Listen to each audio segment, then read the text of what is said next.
ಎಲ್ಲರಿಗೂ ನನ್ನ ನಮಸ್ಕಾರ. ನೈನಾಸ್ ರೆಸಿಪೀಸ್ ಬಾಕ್ಸ್ಗೆ ಸ್ವಾಗತ. ಇವತ್ತಿನ ರೆಸಿಪಿ ಕಾರ್ನ್ ಸೂಪ್ ಹೇಗೆ ಮಾಡೋದು ಅಂತ ತೋರಿಸ್ತಾ ಇದ್ದೀನಿ. ವೆಯ್ಟ್ ಲಾಸ್ ರೆಸಿಪಿ ಇದು. ತುಂಬ ರುಚಿಯಾಗಿ ಸಹ ಇರುತ್ತೆ. ಈ ಚಳಿಗೆ ತುಂಬ ರುಚಿಯಾಗಿರುತ್ತೆ, ತುಂಬಾ ಟೇಸ್ಟಿಯಾಗಿ ಸಹ ಇರುತ್ತೆ. ಆರಾಮಾಗಿ ನೀವು ಮನೆಯಲ್ಲಿ ಈ ಥರ ಸೂಪ್ ಮಾಡಿಕೊಂಡು ಆರಾಮಾಗಿ ಕುಡಿಬೋದು. ತುಂಬ ರುಚಿಯಾಗಿ ಸಹ ಇರುತ್ತೆ. ನಾನು ಸ್ಟಾರ್ಟ್ ಮಾಡೋಕ್ಕಿಂತ ಮುಂಚೆ ನನ್ನ ರೆಸಿಪಿ ನಿಮಗೆ ಇಷ್ಟ ಆದರೆ ಪ್ಲೀಸ್ ಲೈಕ್ ಮಾಡಿ, ಶೇರ್ ಮಾಡಿ, ಹಾಗೆ ಸಬ್ಸ್ಕ್ರೈಬ್ ಮಾಡಿ. ಸಬ್ಸ್ಕ್ರೈಬ್ ಮಾಡೋದ್ರಿಂದ ನಾನು ಹಾಕೋ ಹೊಸ ಹೊಸ ರೆಸಿಪಿನ ನೀವು ನೋಡ್ಬೋದು. ಬನ್ನಿ ಸ್ಟಾರ್ಟ್ ಮಾಡೋಣ. ಒಂದು ಕುಕ್ಕರ್ ತೊಗೊಂಡಿದ್ದೀನಿ, ಅದಕ್ಕೆ 1 ಕಪ್ನಷ್ಟು ಕಾರ್ನ್ ತೊಗೊಂಡಿದ್ದೀನಿ. ಇದಕ್ಕೆ ನೀರು ಹಾಕ್ತಾಯಿದ್ದೀನಿ. ಇದು ಮುಳುಗೋಷ್ಟು ನೀರು ಹಾಕಿದ್ರೆ ಸಾಕು. ಇದಕ್ಕೆ 1 ಸ್ಪೂನಷ್ಟು ಉಪ್ಪು ಹಾಕಿ ಲಿಡ್ ಕ್ಲೋಸ್ ಮಾಡಿ 1 ವಿಸಿಲ್ನ ಕೂಗಿಸ್ಕೊಳ್ಳೋಣ.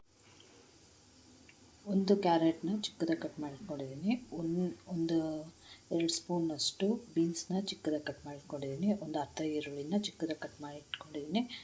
1 ಸ್ಪೂನಷ್ಟು ಬಟಾಣಿ, ಹಸಿ ಬಟಾಣಿ ತೊಗೊಂಡಿದ್ದೀನಿ.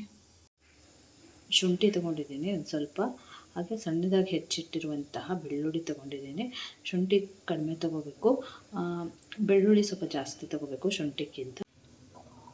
1 ಸ್ಪೂನು ಕಾರ್ನ್ಫ್ಲೋರು, 1 ಸ್ಪೂನಷ್ಟು ಮೆಣಸಿನಕಾಳು, 1 ಸ್ಪೂನು ತುಪ್ಪ, ಅರ್ಧ ಹೋಳು ನಿಂಬೆಹಣ್ಣಿನ ರಸ. ಇವಾಗ ಬೆಂದಿದೆ 1 ಕಪ್ಪು. ಇದರಲ್ಲಿ ಅರ್ಧದಷ್ಟು ನಾನು ರುಬ್ಕೊತೀನಿ.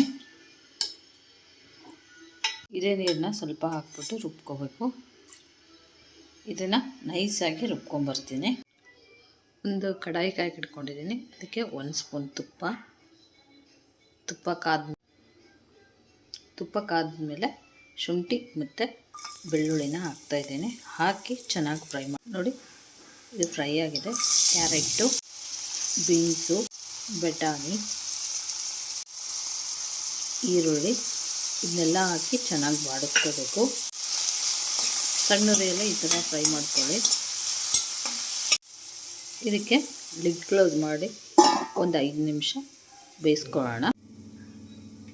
ಅದು ಬೇಯೋಷ್ಟೊತ್ತಿಗೆ ಕಾರ್ನ್ಫ್ಲೋರ್ನ ನೀರು ಹಾಕಿ ಮಿಕ್ಸ್ ಮಾಡ್ಕೊಳ್ಳೋಣ. ಗಂಟಿಲ್ದಂಗೆ ಮಿಕ್ಸ್ ಮಾಡ್ಕೋಬೇಕು.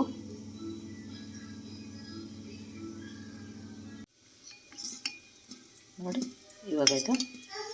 ಗಂಟಿಲ್ದಂಗೆ ಕಲಿಸ್ಕೊಂಡಿದ್ದೀನಿ. ಇದನ್ನು ಆಗಿದೆಲ್ಲ ಅಂತ ನೋಡೋಣ.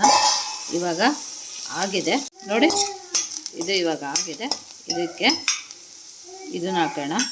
ನೋಡಿ, ಇದಕ್ಕೆ ಬೇಯಿಸಿಟ್ಟಿರುವಂತಹ ಕಾರ್ನು,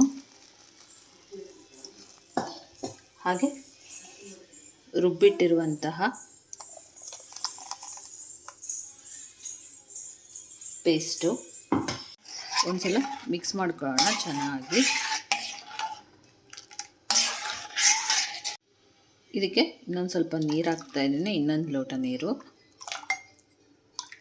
ಟೋಟಲ್ ನಾನಿಲ್ಲಿ 2 ಲೋಟ ನೀರು ಬಳಸಿದ್ದೀನಿ. ನೋಡಿ, ಇದು ಇವಾಗ ಕುದೀಲಿ. ಒಂದು ಕುಟಾಣಿ ತೊಗೊಂಡಿದ್ದೀನಿ, ಅದಕ್ಕೆ ಮೆಣಸಿನ್ಕಾಳು ಹಾಕಿದ್ದೀನಿ. ಇದನ್ನು ಪುಡಿ ಮಾಡ್ಕೊಳ್ಳೋಣ ಕುಟ್ಟಿ. ನೋಡಿ, ಪುಡಿ ಆಗಿದೆ. ಇಲ್ಲಿ ನಾನು ಹಾಲಿನ ಕೆನೆ ತೊಗೊಂಡಿದ್ದೀನಿ. ನೀವು ಫ್ರೆಶ್ ಕ್ರೀಮ್ ಸಹ ತೊಗೋಬೋದು, ತುಂಬ ಟೇಸ್ಟ್ ಕೊಡುತ್ತೆ. ಇದನ್ನು ಚೆನ್ನಾಗಿ ಬೀಟ್ ಮಾಡಿ ಹಾಕಿ. ಇದು ಇವಾಗ ಕುದೀತಾ ಇದೆ. ಇದಕ್ಕೆ ಕಾರ್ನ್ಫ್ಲೋರ್ ಹಾಕ್ತಾಯಿದ್ದೀನಿ. ನೀವು ಇದನ್ನು ಹಾಕಿಂದೆ ಮತ್ತೆ ಒಂದು 5 ನಿಮಿಷ ಕುದಿಸ್ಕೋಬೇಕು. ಹಾಕಿಂದೆ ನೀಟಾಗಿ ಕಾಯಾಡ್ಕೊಳ್ಳಿ. ಇದು ಗಟ್ಟಿ ಆಗುತ್ತೆ. ನಮಗೆ ಯಾವ ಥಿಕ್ನೆಸ್ ಬೇಕೋ ಆ ಥಿಕ್ನೆಸ್ಸಿಗೆ ನೀವು ಇದನ್ನು ಮಾಡ್ಕೋಬೋದು. ಕುದೀತಾ ಇದೆ. ಇದಕ್ಕೆ ಉಪ್ಪು ಹಾಕ್ತಾಯಿದ್ದೀನಿ, ರುಚಿಗೆ ತಕ್ಕಷ್ಟು ಉಪ್ಪು ಹಾಕಿಂದೆ ಚೆನ್ನಾಗಿ ಮಿಕ್ಸ್ ಮಾಡ್ಕೋಬೇಕು. ಇದಕ್ಕೆ ಹಾಲಿನ ಕೆನೆ ಬೀಟ್ ಮಾಡಿ ಇಟ್ಕೊಂಡಿದ್ದೆ, ಅದನ್ನು ಹಾಕ್ತಾಯಿದ್ದೀನಿ. ಹಾಕಿ ಚೆನ್ನಾಗಿ ಕೈ ಆಡಬೇಕು. ಒಳ್ಳೆ ಕಲರ್ ಬರುತ್ತೆ, ಹಾಗೆ ಒಳ್ಳೆ ಟೇಸ್ಟ್ ಬರುತ್ತೆ. ಡಯಟ್ ಮಾಡೋರು ಇದನ್ನು ಹಾಕಲಿಲ್ಲ ಅಂದ್ರೂ ಓಕೆ, ಸ್ಕಿಪ್ ಮಾಡ್ಬೋದು. ಇದು ಕುದೀತಾ ಇದೆ. ಮೆಣಸಿನ ಪುಡಿ ಹಾಕ್ತಾಯಿದ್ದೀನಿ, ಜೊತೆಗೆ ನಿಂಬೆಹಣ್ಣಿನ ರಸ ಹಾಕಿ ಚೆನ್ನಾಗಿ ಮಿಕ್ಸ್ ಮಾಡಬೇಕು. ಮೆಣಸಿನ ಪುಡಿ ಹಾಕಿಂದ ನಾವು ಜಾಸ್ತಿ ಕುದಿಸೋ ಅವಶ್ಯಕತೆ ಇಲ್ಲ. ಇದು ಬಿಸಿ ಇರೋರ್ಗೇ ಕುಡಿದ್ಬಿಡ್ಬೇಕು. ಆರಿದ ಮೇಲೆ ಚೆನ್ನಾಗಾಗಲ್ಲ ಕುಡಿಯೋದಕ್ಕೆ. ಬಿಸಿ ಇದ್ದಾಗೇ ಸರ್ವ್ ಮಾಡಿ ತುಂಬ ಚೆನ್ನಾಗಾಗುತ್ತೆ. ಇವಾಗ ಆಫ್ ಮಾಡಿ ಸರ್ವ್ ಮಾಡೋಣ. ನೋಡಿ, ಕಾರ್ನ್ ಸೂಪ್ ರೆಡಿಯಾಗಿದೆ. ಈ ಚಳಿಗೆ ಸಖತ್ತಾಗಿರುತ್ತೆ ಈ ಕಾರ್ನ್ ಸೂಪು, ತುಂಬ ರುಚಿಯಾಗಿರುತ್ತೆ.